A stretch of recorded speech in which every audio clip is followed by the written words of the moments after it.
Okay, update on the Cub 154 engine teardown project. Trying to figure out some alternate methods to get the head off.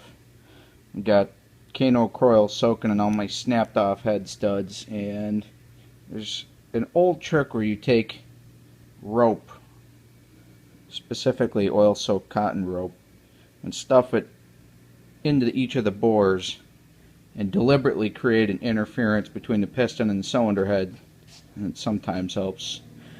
Key word here being sometimes, but I didn't have a rope, but I did have a cotton terry towel, so I'm going to cut that into little strips and give it a shot. Can't hurt. Worst case scenario, I just get a bunch of crap in the cylinders, which I'm going to have to clean out anyways, so maybe we'll get lucky and give it a shot here, see what happens.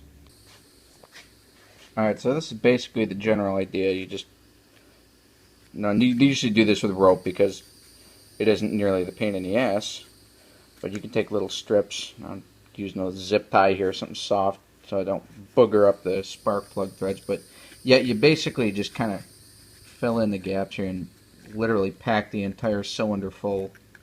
And on this one, because this is an L head, so the piston's actually over here as opposed to directly underneath the spark plug, you got to kind of work it sideways, so it can be kind of a pain in the ass. And yeah, worried about getting the stuff out? Don't be, because that's the whole point of trying to take the cylinder head off. So as soon as that's done, pulling this stuff out is going to be a cakewalk. Swallowed that right up. And actually, now that I think about that, might be about right, because you want to get just enough in there to fill up the combustion chamber, but not much more, because you get most of your mechanical advantage when the piston's at top dead center. So you get that thing completely full, you're not going to have much pushing. And when that connecting rod and piston comes into alignment, you get a lot of force on there. So we'll give that a shot and see what happens. Alright, got my number 2 and number 4 cylinders stuffed with some cotton. Let's see how we do here.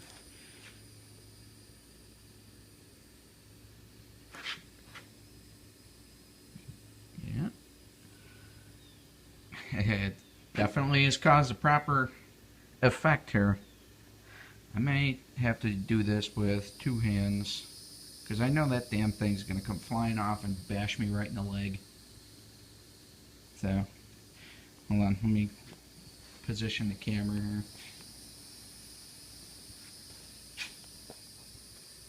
There.